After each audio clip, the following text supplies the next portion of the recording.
Hello, hello. This is another part of our journey in the game, The House in Fata Morgana. This is Ilapod, and thank you for watching this stream or the record of this stream later. Finally, we finished um, the third part of story, and we were walking around the mansion. Not exactly, because maid left us, and we need to find another door by but ourselves. So let's return to this creepy mansion and try to find a way to another part of the story. What it can be, I don't know. Let's find out. But again, it's still really interesting experience in general.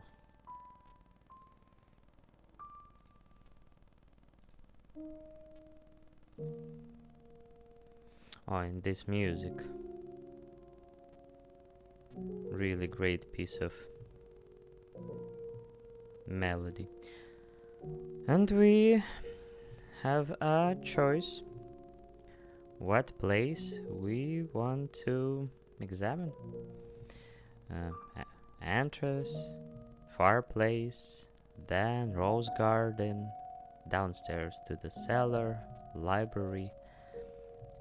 Go see the stained glass window. Go to the master bedroom.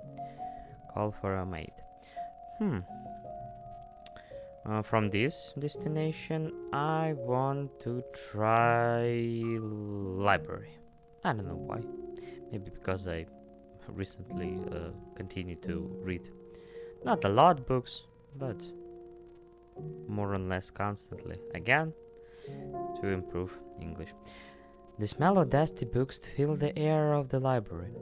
You approached a shelf to examine one of the books. And suddenly an avalanche of them came falling to the floor. You stared blankly at the mountain of books. They had fallen down on their own, but they showed no sign of putting themselves away. Since no one else was there to do it, you began placing the books back on the shelf. 1, 2, 3, and a dozen. And as soon as you had gotten them all back up, they came crashing back down again. Interesting why. You wished very much to implore of the maid assistance, but she did not appear to be in the area.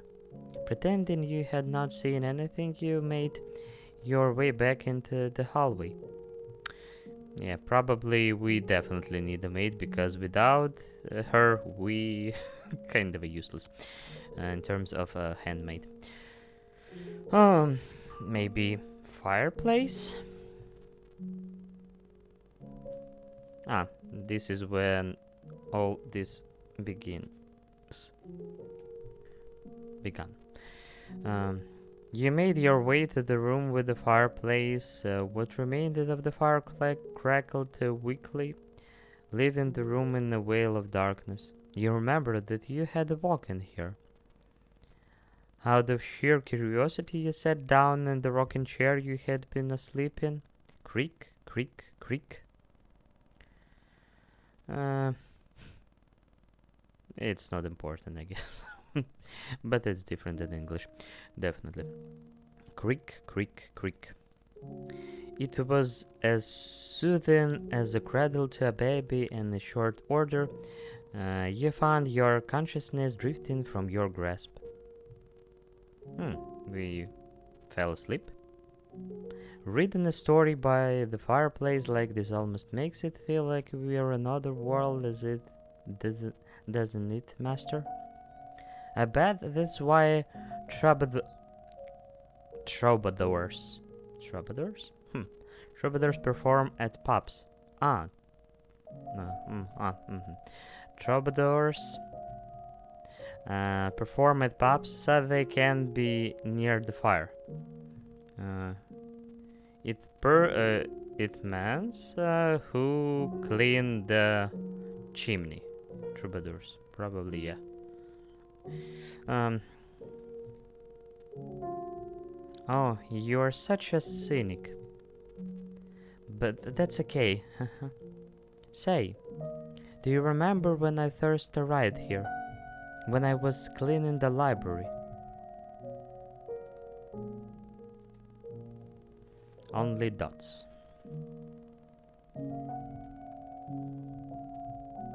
Your eyes slowly slid open. Fragments of a pleasant dream lingered in the back of your mind. The crackling of fire, the taste of warm wine. However, there was nothing pleasant about the fireplace sitting before you. No warm, crackling flames. In fact, the brisk air of the room overpowered the remnants of embers left there. A chill ran down your spine. Afraid you might freeze teeth if you stayed there much longer, you resumed your exploration of the mansion.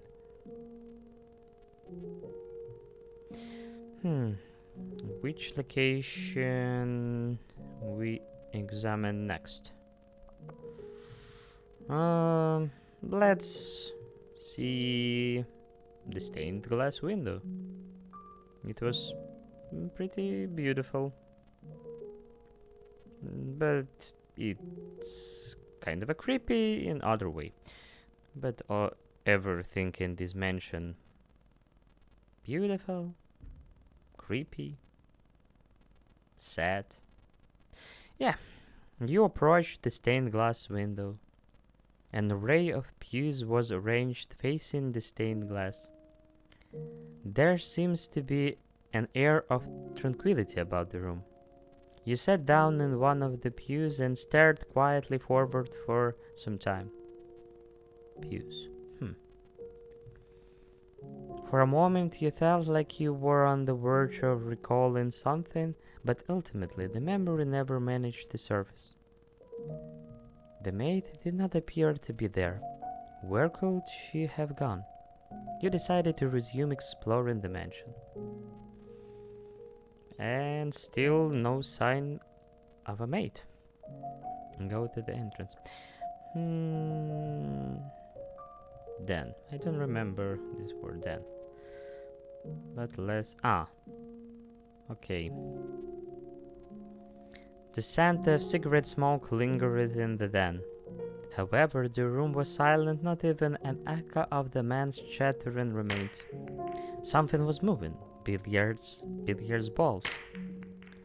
There was no one present to strike the balls. They rolled spontaneously around the table. The path they traced across the surface was rough and erratic, contrasting that of when the former master had held the cue. The spheres collided awkwardly with one another, not a single one coming close to the pockets. As an experiment, you pulled the ball off the table. In response, the path of the balls became even clunkier. Having lost one of their targets, they began bouncing aimlessly off the cushioned walls of the table. As you stared intently at the table, a man's voice rang out from somewhere in the room. Jacopo? Spinning around, you saw a silhouette of a man. However, you could not make out what the man was saying. Or maybe not. The man thrust his finger at the table. He appeared to want you to return the ball. You reluctantly placed the billiards ball back on the table. When you did, the balls resumed endlessly colliding with one another, never landing in any of the pockets. Never-ending game. You looked up to find the shadow gone. Having determined that the maid was not going to appear in the den, you exited the room, making your way back into the corridor. Maybe Rose Garden? It's outside, at least. Look, your head is covered in roses. Oh, you got petals on the book. This isn't mine, I can afford to. Though you could hear the sound of children laughing, you could not see them. Regardless, their cheerful voices warmed your heart. You decided to linger there in the garden for some time. Along with the children laughs, wafted a sweet fragrance. The wind blew whisking flowers' petals up into the air. It was an enchanting sight.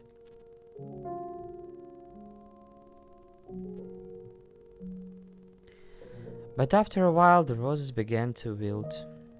You could no longer hear the children's voice either. A young man stood alone in the withered rose garden.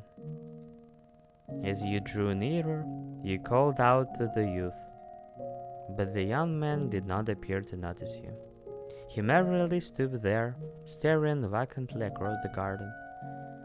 The youth muttered something in a lifeless voice. This isn't what I wanted.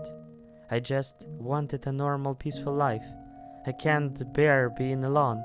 I can't take this. Someone get me out of here. Oh God, tell me that I'm not the bad one here. You tried to call out to the youth man several times, but he did not seem to hear you. He simply continued muttering to himself. Before long, the young shadows faded into nothing. Unable to bear the chilly air any longer, you stepped back into the mansion.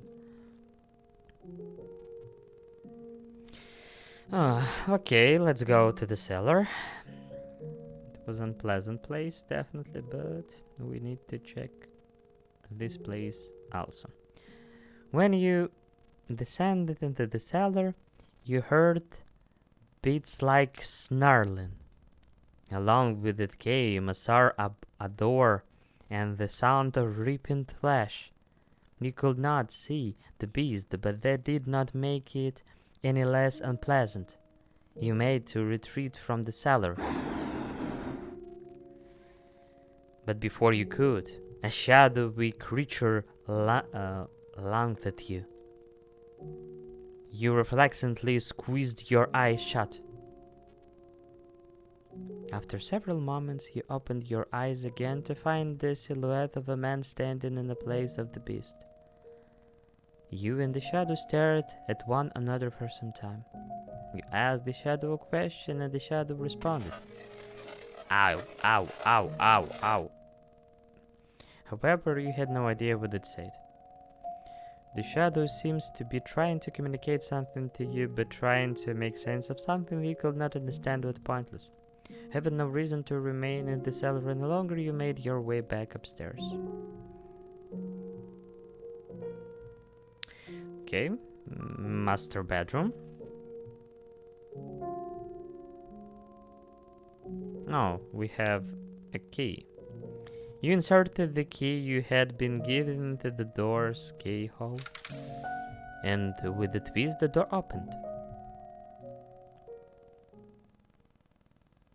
The master bedroom was shrouded in darkness, much like every other room in the mansion. I had evidently been left unused for some time. The air in the room was stale and forlorn.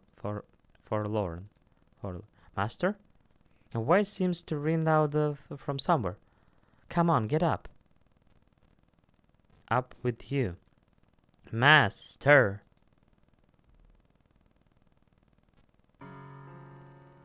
See, what did I tell you? It's so much nicer in here with a little light. Without warning, you whole world took on bright, vivid colors. Light streamed through the windows, illuminating a well-lit bedroom. A woman's silhouette stood before you. Ah, wait a sec. Don't you hide under your bedspreads? Get out of here. Oh, but master, you agreed that I could open the windows. Don't worry, I've put curtains up. If it gets too bright, you can draw them. Mornings like the best part of being outside and squeeze them all into the same few hours. You don't have to go outside in the sunlight for it either. Just listen to all the wonderful sounds. The joyous songs of the bird, the swaying of the trees, the rustling of leaves. You tried to call out to the silhouette, but it did not respond. Reaching out for her, your hand simply passed through her body. It did not seem to be you that she was speaking to. Perhaps you were looking at the scene from some other period of time again. I am being as pushy as I feel right now? I am completely misjudged you. You are the exact opposite of what I thought you were. Let's see. I thought you were cold and cruel, heartless and incomprehensible.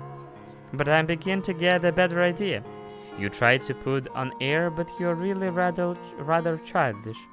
You have a short temper, but can be surprisingly playful. What else? You have a pretty difficult personality too. Now, hear me out here. That's not everything. You gave me a chance to talk, and you listened intently. You can be kind of nice too. We agreed that we would live together, not just in the same house, so we got plenty of time to add more to the list. And I hope you can make your own list about me too. This is just the beginning after all. We've got a long time ahead of us. Plenty enough to get to know each other now. Let's not waste time anytime then. What do you say we do something today that we haven't been able to before? Where should we begin? Oh, I know, we can get this place cleaned up. Not the best idea. But yeah, it's a big place. Now that there's some actual light in here, we can all see all sort of things we'd probably rather not. Like dust. All over the place.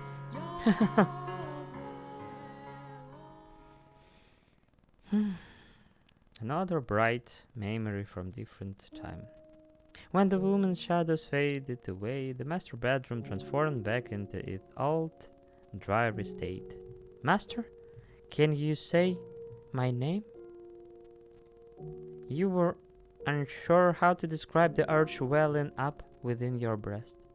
You could not say her name. You stood unmoving in the master bedroom for some time, but it did not appear anything else was going to happen. Yeah. I said it's not English, and that's all. So yeah, English is not my native language. What it is, I prefer not to talk about. So you decided to head somewhere else. Let's go to the entrance.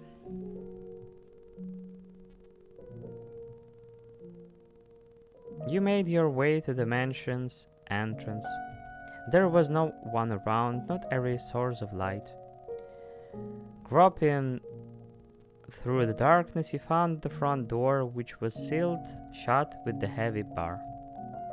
You pressed against the bar, but it remained firmly in place. The door did not budge either. It seems you could not leave the mansion. But burn the witch, crucify the impure. When you made to step away from the entrance, you heard the muffled voice. You looked around, but were you Unable to determine the source of the voice. Nor could you be sure whom you had heard either. Giving up on finding anything at the entrance, he decided to head somewhere else. And finally we can... Oh. Again? But let's call the maid. She our guidance in this old mansion. You tried calling for the maid. It was quiet. A sense of loneliness fell over you. Not response. Okay. Let's go again to the stained glass window. Maybe she's there.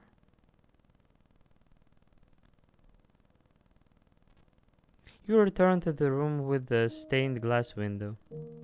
You had searched through the mansion but had no luck finding the maid. You felt somewhat tired, for you were not quite sure whether it was physical exhaustion or otherwise.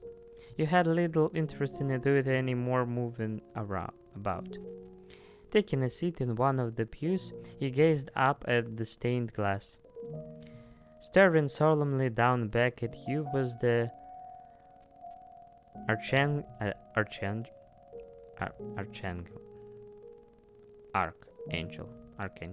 Archangel said to wave the soul of the deceased.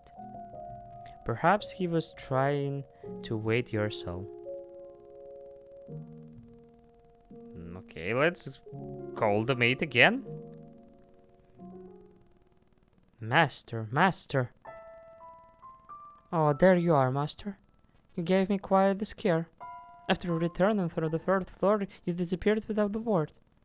Oh my, it was I who disappeared? This is quite strange. I did not go anywhere as far as I am aware. Nevertheless, I'm glad to have found you.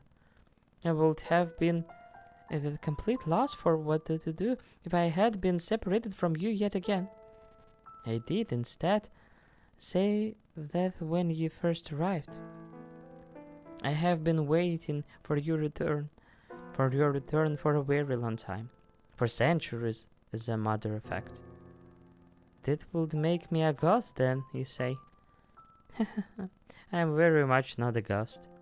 Would I be able to hold your hand if I were? Saying this, the man took your hand. It was cold enough to send a shudder down your spine and completely devoid of life.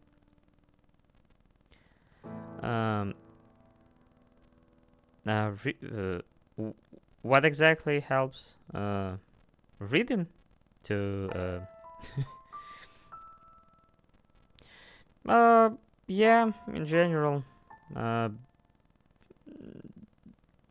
because reading hour or more in English, training my articulation and maybe change my accent a little bit. In this particular game, I have many particularly interesting words that I usually don't use because it's a visual novel, and visual novels contains a lot of interesting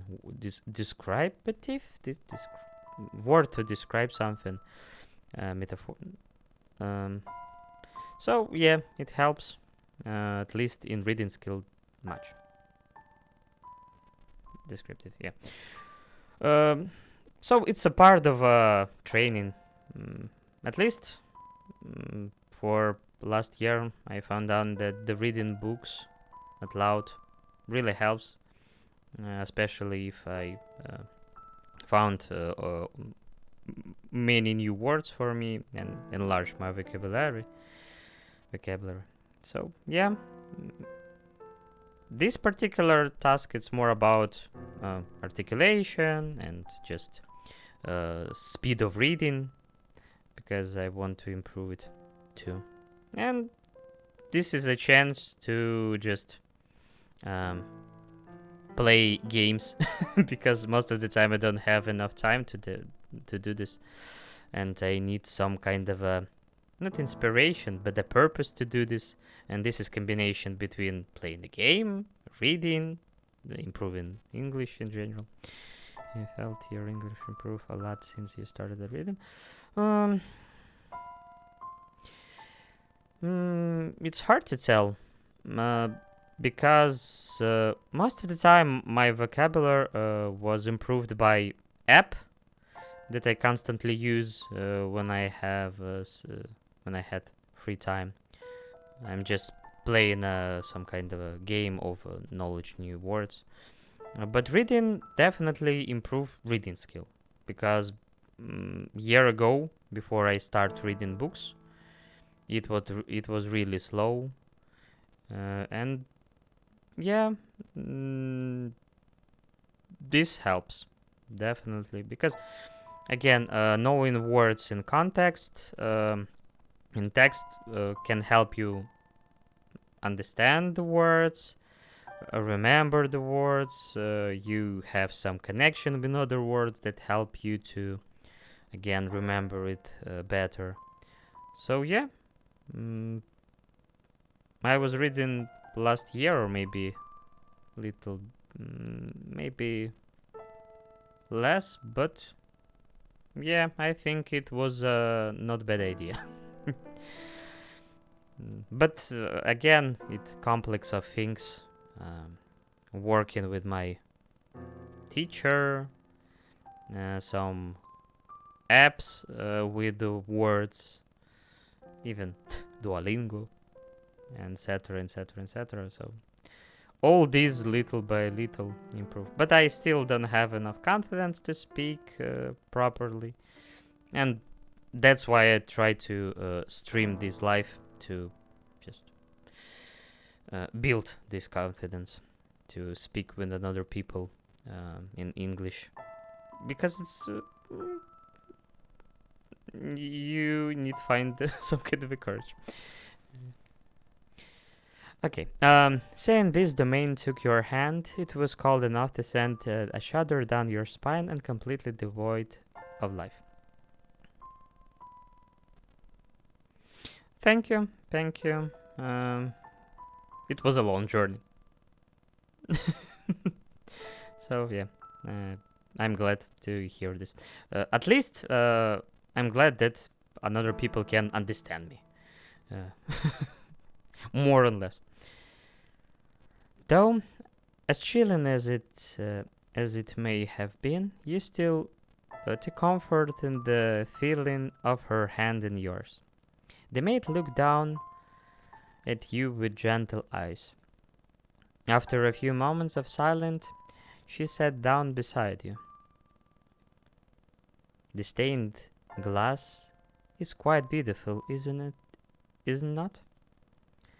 Every time I see it, it brings a tranquility to my heart. A dreadful, deep-rooted curse afflicts this mansion. However, this room is the one exception. Can you feel the purity that hangs in the air, master? Yes? What it is, master? You are correct. The stained glass window had been shattered, and was not present in the time period of the previous tale. I wonder, perhaps it is because the mansion we were in presently resides in a realm separate from the real world. Definitely. We are in the world constructed from myriad memories and histories.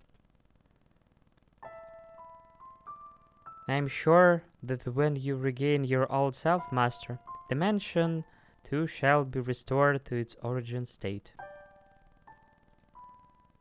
So do try and remember, all right? Oh, yes. Where did you go in my absence, master? I see. So you explored the mansion then? And did you find anything noteworthy? Memories? I am not quite sure what you mean. How peculiar. As a servant of this house, I pride myself in being aware of most everything present within these walls. I wonder those memories they could be. The key to the master bedroom. Why did I throw away the key? I beg your pardon? You say Peyton told you? You could see perplexity on the maid's face. You had never seen her make such an expression before. I know nothing of any key. But her eyes say something different. Oh, master, you should not tell jokes means to cause others discomfort. But the talking painting, you say. You seem to have a rather vivid imagination. We travel through time and space. Talking painting is not the strangest thing in this mansion. But okay, maybe you can tell the next tale, master. I'm only teasing. Now, that was a nice break, but we should get moving. The tale I am about to show you is the last of the mansion's members. Last? I don't believe you. I am certain you will remember yourself after seeing it. To our feet. The final door is not far. And please do not let go of my hand. Holding your hand, the maid led you to the far end of the room. Crossing beneath the stained glass windows, a metal door came into view. Our destination lies at the top of these stairs. There we will find one last door. She pushed open the metal door, revealing a long spiral staircase.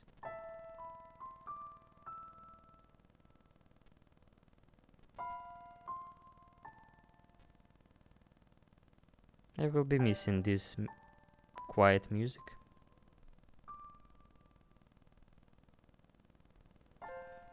It will be a bit of a walk, so let us be on our way. And please, do watch your step. This is called an observation tower. Normally towers such as these were built in castles or churches, so it is rather strange for there to be one in a mansion. But it's not usual mansion, as we see. The last door I wish to show you, master, resides at the top of this tower.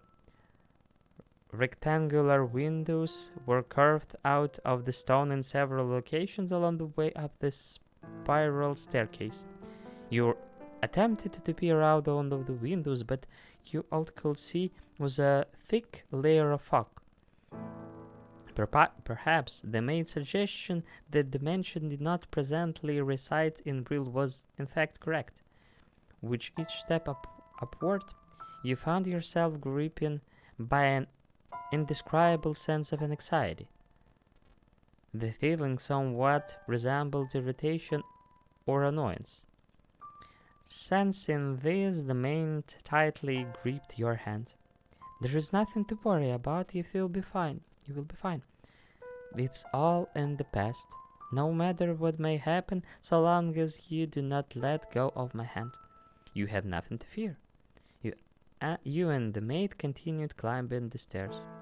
Up and up, around and around, marching ever nearer the supposed final door. High up into the towers, the light from below drew distant. A rotten wood door came into view.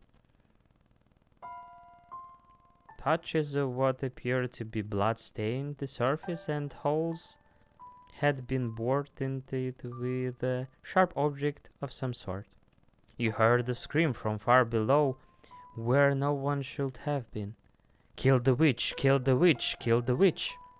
Burn her! Burn her! Burn her!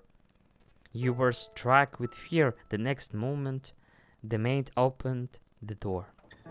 And then... Ooh, intriguing. You slowly descended into darkness. The fourth door. Chills down my spine. 1099th? Ooh, it was long ago.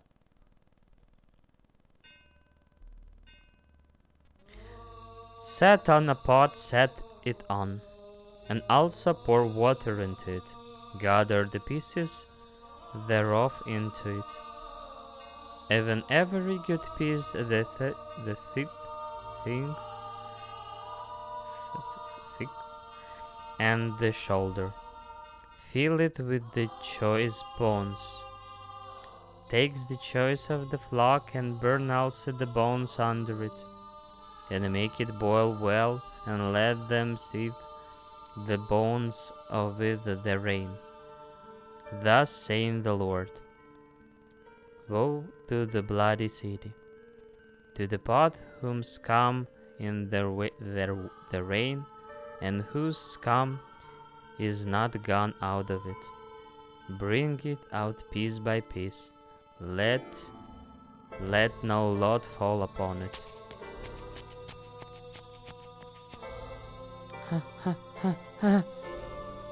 Where is she? Where did she go? She came down this way, I am sure of it. Find her, and burn her. Burn the witch, burn the witch, burn the witch, burn the witch, burn the witch. Burn her, burn her, burn her, burn her, burn her, burn her, burn her, burn her.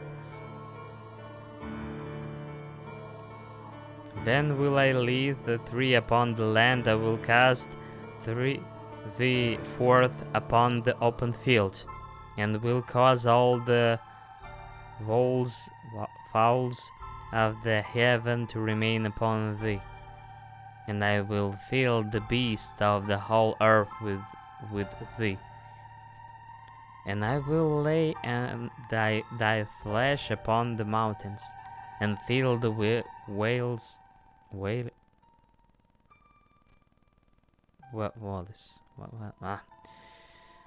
don't remember correct pronunciation.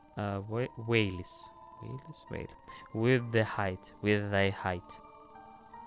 I will also water with thy blood of the land therein, thou swimmest even to the mountains, and the river shall be full of thee. And when I shall put thee out, I will cover the heaven and take the stairs thereof dark. I will cover the sun with a cloud, and the moon shall not give her light.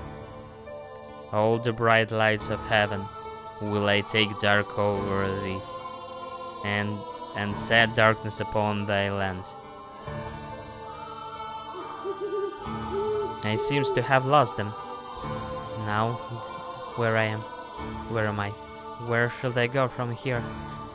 What I am to do? What am I to do?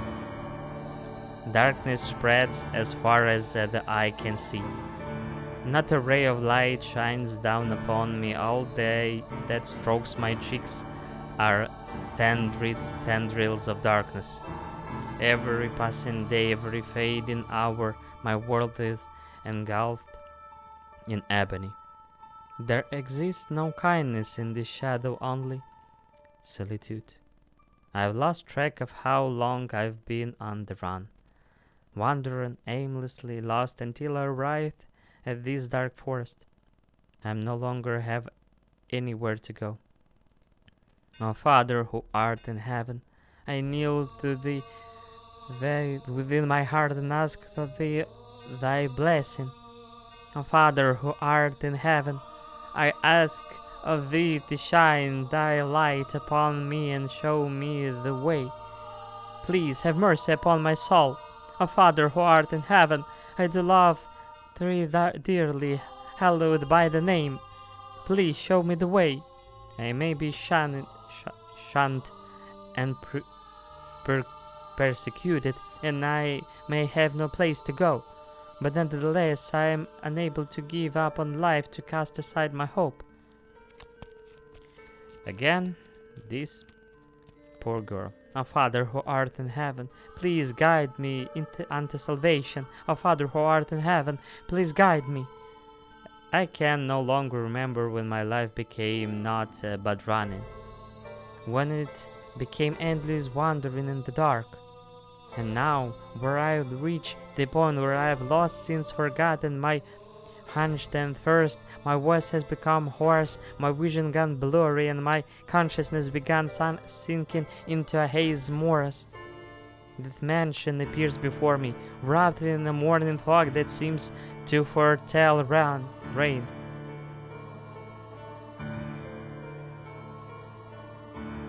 The girl and the mansion met.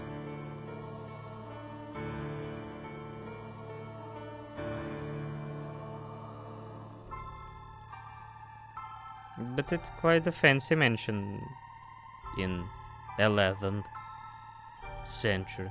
Oh my, the mansion comes into view like the world fading in after a dream. It doesn't appear though anyone lives here. All the windows are either boarded up or shuttered, as if it's long since been abandoned. A tower, which seems out of place in a personal residence, stands tall beside the mansion. The whole building seems as though it could disappear with the fog. It has an unwelcoming presence freezing me in my tracks. However, if this is where you have led me, then I shall follow your guidance.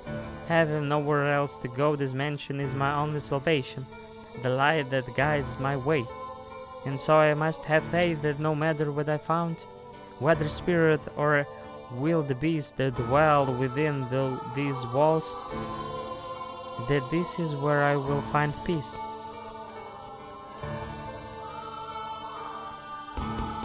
Is anyone there? I guess it is abandoned. That makes sense. It would be more unusual for someone to be living in a house so deep in the woods, so far from civilization, like it's been forgotten to time. I can't imagine anyone spending their days here. I place my hand on the front door. What if I can't get in? I very much doubt I'll find anywhere else to stay wandering around through the woods. If the door doesn't open, then I'll die out here in the forest. I've come to accept much, but I'm not ready to forfeit my life yet. Please open. The door is heavy, and though it seems to protest my attempts to enter, it's still open much easier than I was expected. I was worried over nothing.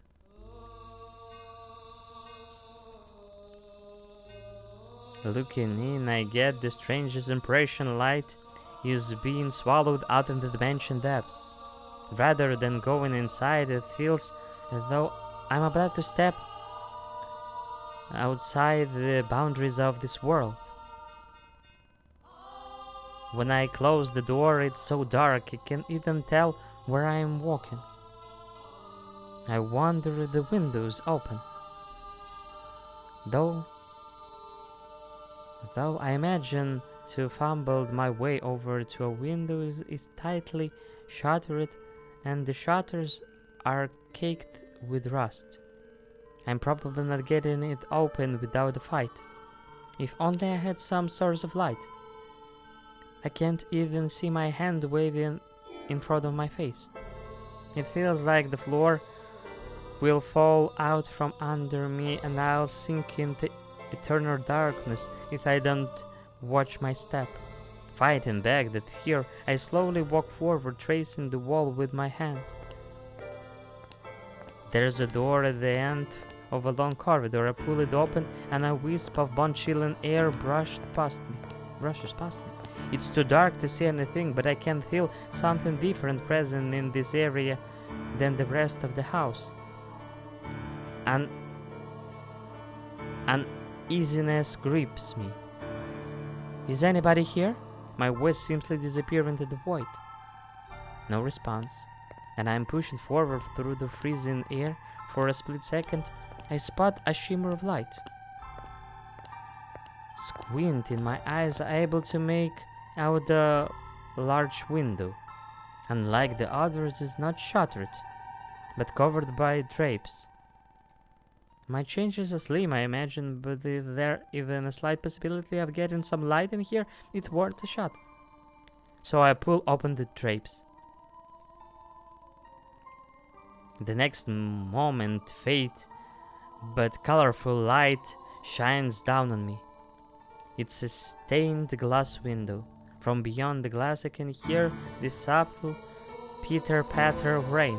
I guess it finally started.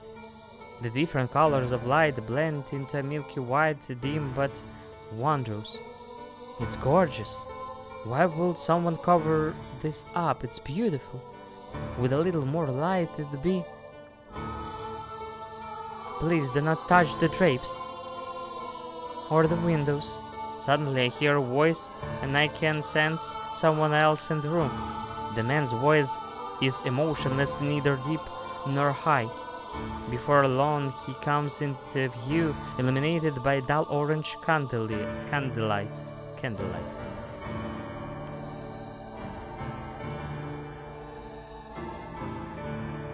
Mitchell. I'm sorry for coming in uninvited, but I didn't announce myself. The man stands there practically blending in with the darkness. Has he been there the whole time? He's staring straight at me. His gaze waved slightly, but not enough for me to read anything in it. The candle in his hand and the light from the stained glass windows are the only illumination in the room, neither of which are particularly bright. As a result, his outline is faint and blurred. It gives off the impression that he might vanish entirely between blinks. My apologies, I assumed the house was abandoned. I suspect you would have preferred it to be abandoned. Not at all. Is this, do you live in this mansion? Yes, I have for a very long time. I thought I had buried the front door, but it would seem I left it open. What brings you here? If you're lost, I'm happy to give you directions. Theirs is a village west of here. It should take you maybe half a day on foot. If you're in need of money, help yourself to some of the furniture. Trade it for food at the village, then make your way to a longer town. Please allow me to stay here. Could you repeat that? I cannot go to the village.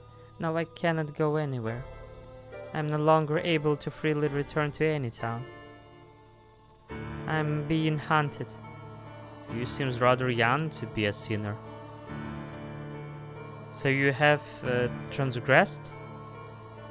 I'm neither a chief nor an adulterer. If I bear any sins, that it have been with me since birth. I will do anything I can to stay out of your way. I simply ask that you grant me shelter until it all blows over. If you wish to know of my transgression, I will tell you. So please, do not throw me out. I see. And do you ask this of me, aware of how people refer to this mansion? Pardon? It is said that the witch once lived in this house. And not just any witch, a cursed witch. This house has been tainted by her seething hatred, and all who dwell within it meet their demise. But you live here, don't you? Like her, I too am cursed. Huh? What kind of curse? The one thing I can tell you is that your life is in danger if you get involved with me. Should you approach my curse, I am likely to take your life. You'll kill me? Yeah, so you do not belong here. To live with me in this mansion, it's so sentence yourself to death. No matter what path I choose, I very much doubt I have a future. And if that's the case, then I shall live how I want. I don't care what people say about you or this mansion. I wish to stay here. You might think I'm rather strange, but my heart tells me that I must stay here, that I was guided here. And hearing what you have to say only reinforces this. What are you shimming? I am not shimming anything. I'm simply tired of running.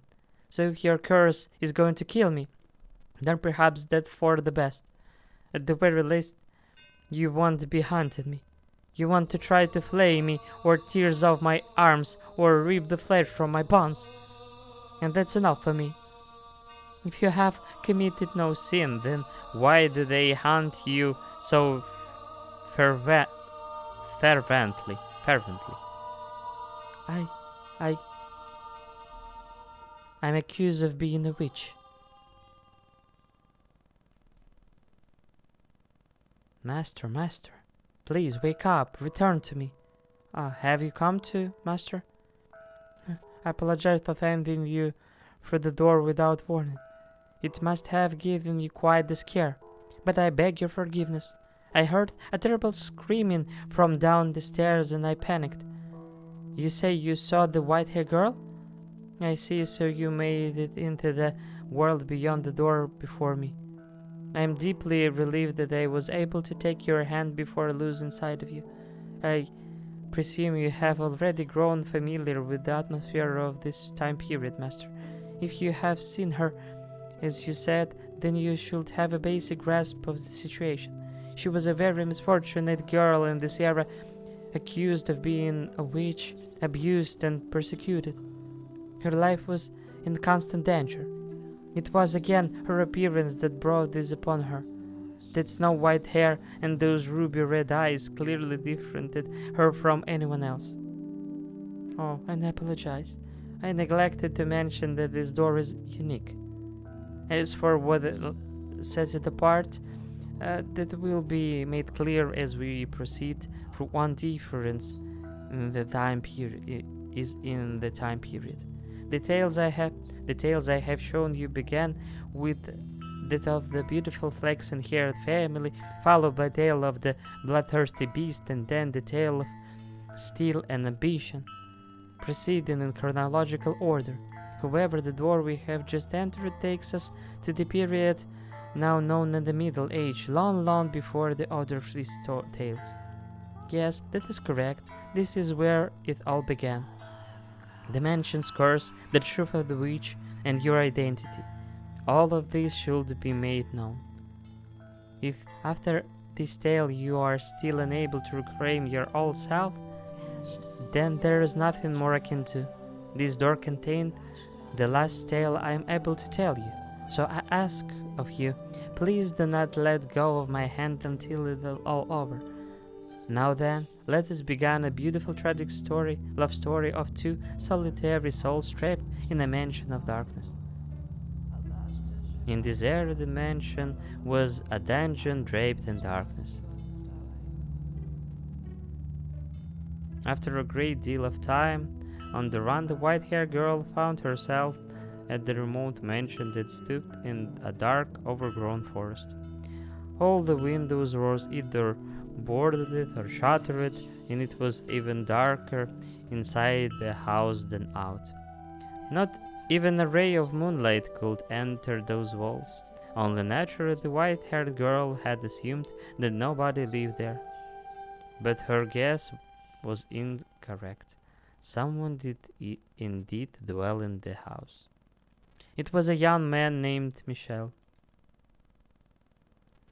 Though she could not make out the details of his face in the candlelight, she thought him a very handsome man. However, she proclaimed to her that the witch resided within the mansion, that he too was cursed, and that he too was cursed. Everyone who got close to him lost their lives. Do you think that what he told her was all nonsense? A lie devised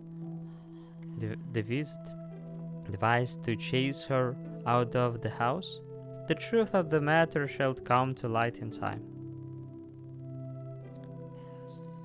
Despite Michelle's assertions, assertions, the white-haired girl decided she would take up residence within the mansion. This era's white-haired girl was younger than the others. She was still in her early teens, young enough to be seen as still a child. But she was neither self-centered nor irresponsible as you might expect of someone her age. She was a very delicate, reserved, and acted with a great deal of modesty and restraint, more or less like usual. The accusations of her being a criminal and a sinner were grossly inappropriate. Nevertheless, she was still chased from her home, barely managing to flee to this mansion with her life. Now, the white-haired girl thought it would be rude to simply take up space in the mansion, so she chased down the master, Michelle, and asked, is there anything I can do to help?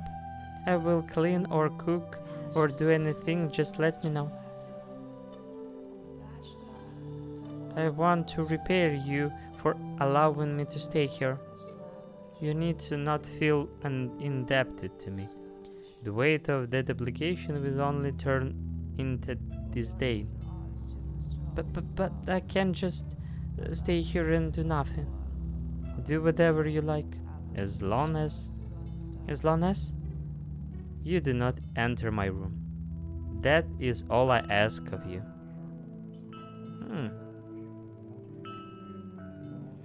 He said emotionlessly, turning away and walking off.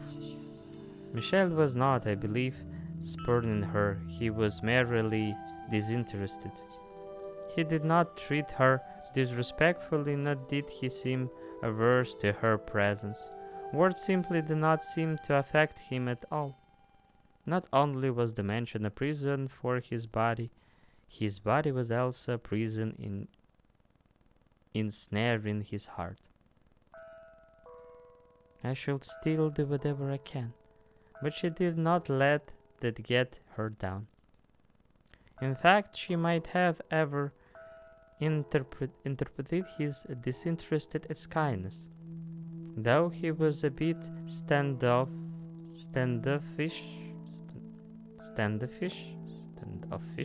he did not attempt to cause her harm. He was nothing like the people who had accused her of being a witch and forced her to flee for her life, and she was deeply grateful for that. Thus began their quiet life together. Michelle, who avoided contact with others, and the white-haired girl, who had taken a great deal of abuse for another. And I think it's a good time for pause for today, and maybe I return tomorrow, maybe next week, who knows. Even the maid said this is the last part, this is the last door. I think it's a big chunk of story waiting ahead still. So thank you for watching, see you next time, bye bye.